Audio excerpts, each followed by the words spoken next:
sharp and cold, and the air in the boardroom was tighter than ever. The kind of silence where you could hear even a deep breath feel like an interruption. Jenna Monroe sat at the long glass table surrounded by the men she'd worked alongside for 6 years. Her hands were folded calmly, her notepad open in front of her, but her eyes, they scanned the room with quiet calculation. Something felt off. The CEO, Richard Hale, in his usual sharp navy suit and smug composure, stood at the head of the table, flipping a presentation clicker between his fingers. The man had always been known for theatrics, but today, it wasn't just a pitch meeting. "Before we proceed," he said, voice echoing a bit too cheerfully, "I have an announcement." Jenna's spine straightened instinctively. The others glanced at one another, but most avoided her gaze. Her heart thudded once, hard, but she kept her face unreadable. Richard continued, "It's time we make some structural changes to this leadership team. We've had a good run, but it's become increasingly clear that emotional inconsistency and personal bias have held us back." His eyes landed on her. Jenna didn't blink. "I'm letting Jenna go." Silence. No one moved. A few heads bowed. Someone scribbled nervously in his notebook. Jenna didn't move either. Not because she was shocked. She'd felt this coming. She'd felt the condescension growing in each meeting, the way her ideas were dismissed with a chuckle, only to be pitched by someone else 5 minutes later and praised. She'd felt the fake smiles. Richard added, his voice now dripping arrogance, "We need clearer heads in this room. Less drama. More drive. Jenna's done, well, she's done her best. But this isn't the space for emotional volatility." That was it. That was the line that would haunt him. Jenna stood up slowly, pushing the chair back without a sound. She smiled, not wide, not fake, just calm. And that calmness rattled him more than if she'd screamed. She picked up her notepad, nodded once, and said, "Thank you for the opportunity." Richard smirked, thinking he'd won. "You'll land on your feet. You're a resilient woman." She paused by the door, looked back at him, and said quietly, "You're right. I am." She walked out, and the entire floor watched her go. What no one knew was that Jenna hadn't been idle these past 6 years. While she spent nights reviewing pitch decks and cleaning up after her teammates' messes, she'd also been investing, quietly, wisely. She hadn't just built her career. She'd built something bigger. And Richard had no idea what storm was coming. By 8 a.m. the next morning, the boardroom was buzzing. No one had expected an emergency meeting to be called on a Tuesday, and certainly not by the board of directors themselves. The team was already seated, coffee cups half-sipped, hushed whispers filling the space. Richard Hale, as usual, was positioned at the head of the table, but this time his confidence wavered slightly. He didn't like being caught off guard. The door creaked open. Everyone turned, and in walked Jenna Monroe. But not in the same way as yesterday. She wasn't holding a notepad. She wasn't wearing the same soft gray blazer and modest heels. Today, she wore white, bright, crisp, immaculate, and walked with the kind of poise that comes not from arrogance, but clarity. Behind her was Alan Whitmore, a longtime board member and quiet power player, and 2 senior partners from the investor group. Richard blinked once. What is this?" he said, laughing nervously, trying to command control before it slipped. "Didn't we already do this yesterday?" Jenna walked right up to the table and stood across from him. "No, Richard," she said. "Yesterday was your show. Today's mine."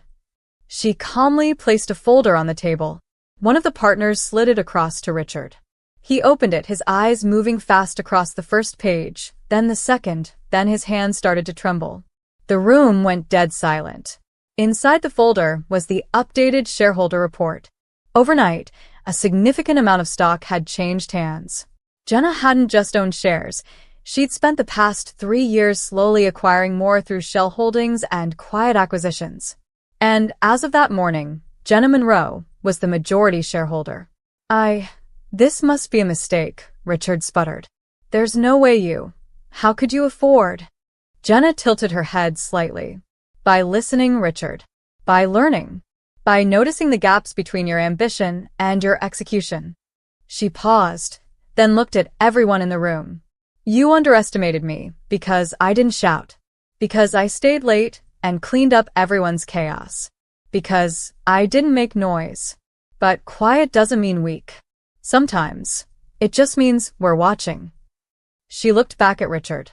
You're relieved of your duties, effective immediately. HR will facilitate your exit. Richard stood up suddenly. You can't do this. You're not. Alan interrupted, calm but firm. Actually, she can. And she just did. Richard froze. He looked around the room. No one stood up for him. Not one voice came to his defense. He left without another word, the door shutting softly behind him. That soft click was the end of his era. Jenna took the seat at the head of the table. And for the first time in her life, she wasn't trying to be heard. She was the voice now. But her revenge wouldn't be cruel. It would be purposeful. Because Jenna wasn't here to humiliate. She was here to lead. Jenna didn't waste time celebrating. By noon, she had already called her first internal meeting. Not with the board, not with investors, but with the team. The very people who sat in silence while she was fired. The same ones who once called her too soft behind her back. She could have replaced them all. No one would have blamed her. But she didn't. Instead, she stood at the front of the conference room, whiteboard behind her, a dry erase marker in her hand, and said softly, "We start fresh today." A few people didn't meet her eyes. One cleared his throat awkwardly. Another just stared at his coffee. Jenna saw it, the discomfort, the shame, the unspoken apologies. I know what you're all thinking, she continued. Yesterday, I was fired in front of you, and no one stood up for me. Silence. She smiled gently, not to mock, but to disarm. I get it. This place hasn't made it easy to speak up. We've all worked under fear, not inspiration. That ends now. Her voice didn't rise. It didn't need to. Let me be clear. I didn't come back for revenge. I came back because this company matters. And I believe you can be better. I believe we can be better. But that starts with accountability. Then she paused, walked slowly to the whiteboard, and wrote 3 words: respect, integrity, purpose. For the next 90 days, every project, every decision, every meeting will be measured by these. If you lead with ego, there's no seat for you here. If you lead with growth, I'll invest in you personally. One of the junior analysts, Maya, raised her hand hesitantly. So, you're not letting us go? Jenna looked at her, then looked around the room. No. But I'm watching who's ready to rebuild, and who's just waiting for power to shift again. This company has been running on fear long enough. We're done with that. There was a quiet sigh from the back of the room. Not of frustration, but relief. For the first time in years, people weren't afraid of speaking. After the meeting, several employees stayed behind. One of the senior developers, Trevor, approached her and said with lowered eyes, "I'm sorry I didn't speak up yesterday. I wanted to." I froze. Jenna looked him in the eye. "I understand." He hesitated. "You do?" "Yes," she replied. "But understanding doesn't mean I'll tolerate it again." Grow. Or go. That was her new philosophy. Compassion, but never at the cost of standards. That night, as she sat in her office, the same one Richard once held like a throne, she looked out the floor-to-ceiling window and whispered to herself, "It starts now." Not revenge. Not rage. Redemption. But there were still secrets in the company. And not everyone was happy to see her rise. Jenna stayed late at the office that week. Not out of pressure, but purpose. The desk no longer felt like a battlefield. It was a control tower now. Her fingers danced over spreadsheets, legal memos, internal reports, the layers Richard Hale had buried under shallow charm and fake numbers. He'd polished this company on the outside while letting it rot from within. Jenna knew the difference between a brand and a business. She wasn't here to make it look better. She was here to make it real. But as she read deeper into the financial statements, something wasn't right. There were red flags she hadn't noticed before: hidden accounts, misappropriated marketing funds, partnerships with third-party vendors that weren't real companies. These weren't just bad decisions. They were deliberate lies. And she hadn't been the only one kept in the dark. Jenna sat back in her chair, rubbing her temple. Her instincts burned. Something was still happening. Someone was still working against her, long after Richard's exit. The next morning, she called a private audit. Quiet. Controlled. No announcements. She needed clarity, not panic. By noon, her suspicions were confirmed. A senior executive, Daniel Prescott, had been siphoning funds through dummy vendors for nearly 2 years. He was quiet, well-liked, always agreeable. But beneath that agreeable smile was a man who had built a safety net for himself at the company's expense. And Richard had known. In fact, the payments spiked every quarter during Jenna's project presentations, the very ones that had been shot down for budget concerns. It hadn't been about money. It had been about keeping her out of the way. She sat in silence, jaw clenched. Not with rage, but with a fire that burned far deeper.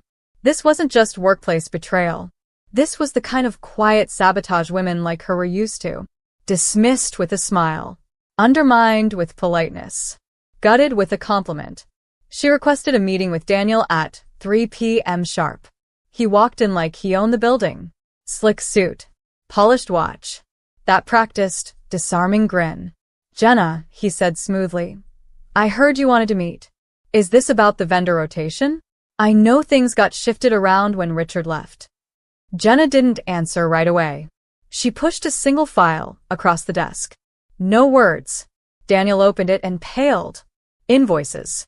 Account trails. Transfers. IP addresses. Emails. It was airtight. Still, he tried. This can't be. Jenna, this must be a mistake. These vendors, these aren't all mine." She raised her hand, cutting him off with calm steel. "Daniel, don't insult both of us." He sat back, color draining. "So what now? You're firing me?" "No," Jenna said. "You'll resign. Quietly. And all the funds will be returned. Within 72 hours. Or the board sees this, and legal action starts Monday morning." Daniel stared at her. "You won't survive this kind of scandal. The stock will drop. You need to think." "I am thinking," she said. "That's the difference between us." And then she leaned forward. "Do you want to know why Richard let you get away with it? Because it served his narrative. Every dollar you stole was a reason to say, 'We can't fund Jenna's project.' It justified keeping me small." Her voice broke for a second, but not from weakness. From truth. Daniel's eyes flickered. Maybe it was guilt. Maybe fear. She didn't care anymore. "You made a career off staying invisible," she said quietly. "But I see you now. I see all of you." She stood. 72 hours. Don't test my patience. Daniel left the office without a word. She watched him go, and then locked the door behind him. When she turned back toward her desk, she didn't feel triumphant. She felt hollow. She didn't want this kind of power, but she'd earned it. She had paid for it in silence, in years of overlooked nights, in ideas stolen, in meetings where her voice had been talked over like background noise. And now, she wasn't invisible, but being seen came with a cost. That night, Jenna sat alone on the rooftop of the office. The city lights stretched below her, vast and brilliant. She thought about how many women had been fired, mocked, erased, and how few had ever been given the chance to return. She wasn't going to waste hers. She took out her phone, opened her notes app, and started writing something personal. Not a press statement. Not a corporate update. A message. To the team. To the board. To every intern, every assistant, every person who'd once felt like she had. Power doesn't always look like a loud voice. Sometimes it's just the person who stayed. Who watched. Who learned. Who came back, not to burn it all down, but to build something worth staying for. She hit save. And closed her eyes. She was tired. But she wasn't finished. Not yet. The boardroom was full again. But this time, it wasn't for crisis control. No emergency shareholder meeting. No dramatic firings or private confrontations. This time, everyone was here for the quarterly town hall, and for the first time in years, people were genuinely curious. Anxious, yes, but curious. Because Jenna Monroe wasn't just a name anymore. She was a presence. A shift.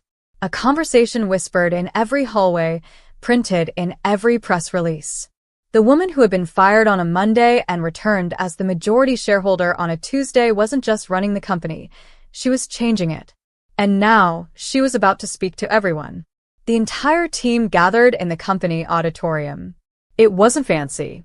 Just rows of gray chairs and warm overhead lights. But it felt sacred now. Something important was about to happen. Jenna stood at the front, not behind a podium, not elevated above anyone else. She stood with them. No cue cards. No flash. Just her and the silence. "I'm not here to give you a speech," she said quietly. She waited. The room listened. "I'm here to tell you a story." People leaned forward. "A few weeks ago, I was fired from this company. Right here. In front of people I once considered friends. I was called too emotional. Too soft." And for a second, she paused. Her voice caught. I believed it. Not because it was true, but because it had been said so many times in so many subtle ways that it started to sound like fact. The whole room was still. "But here's the thing," she continued. "Being emotional isn't a weakness. Feeling things deeply, caring about outcomes, listening with empathy, choosing people over profits, that's not bad business. That's real leadership." She looked out across the crowd. Some eyes welled up. "I didn't come back to get even. I came back because I know what this place could be if we stop running it like a boys' club behind closed doors. I came back because some of you are brilliant and kind and overworked and unseen. And I see you." The applause started slowly, then rose like thunder. But she raised her hand. "There's more," she said. "Accountability isn't just about calling out the bad. It's about calling in the good. So I've spent the last 2 weeks watching, listening, learning, not just about what's broken but who's still trying." She turned slightly and gestured to the side doors. One by one, names began to appear on the big screen behind her. Promotions. New department heads. Salary restorations. Bonuses that had been frozen for years finally released. Gasps. Cheers. One assistant in the second row covered her mouth and sobbed into her hands. Jenna smiled at her, then said, "This isn't a handout. This is a correction." Then she paused. A long, meaningful pause. "And lastly, to those of you who stood silent when I was dismissed, this isn't a grudge. But I want you to think about what silence costs. Because next time it might not be me." She let that truth settle. Then softer. "But if you're still here, I believe you're ready to do better. And I want to build with people who are ready." By now, the entire auditorium was on their feet. But she didn't bask in it. She turned to the side, stepped down, and walked into the crowd. Not to be praised, but to be among them. A leader not above. A leader among. 1 week later, the headlines read, "The Monroe Method, from fired to firm leader. The woman who quietly took over a giant. Grace and power. Jenna Monroe redefines leadership with kindness and strategy." The company stock hadn't just recovered, it surged. Investors appreciated the transparency. The public loved the message. And employees? They stayed late voluntarily, not out of fear, but because they believed again. On Friday morning, Jenna sat in the small cafe across the street. Same table where she used to cry over weekend edits and late-night rejection emails. But today, she sat with a warm coffee, a soft smile, and peace in her chest. A young woman, maybe 23, approached hesitantly. "Excuse me, you're Jenna Monroe, right?" Jenna looked up. "Yes." The girl smiled nervously. I just wanted to say thank you. I work in media analytics. I watched what you did. It made me feel like maybe I could keep going." Jenna stood and gently touched the girl's arm.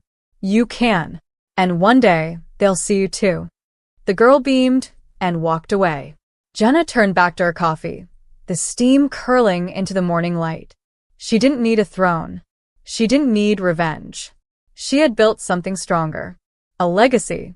Not by breaking them down, but by rising, quietly, firmly, brilliantly. They said she was too emotional. And maybe she was.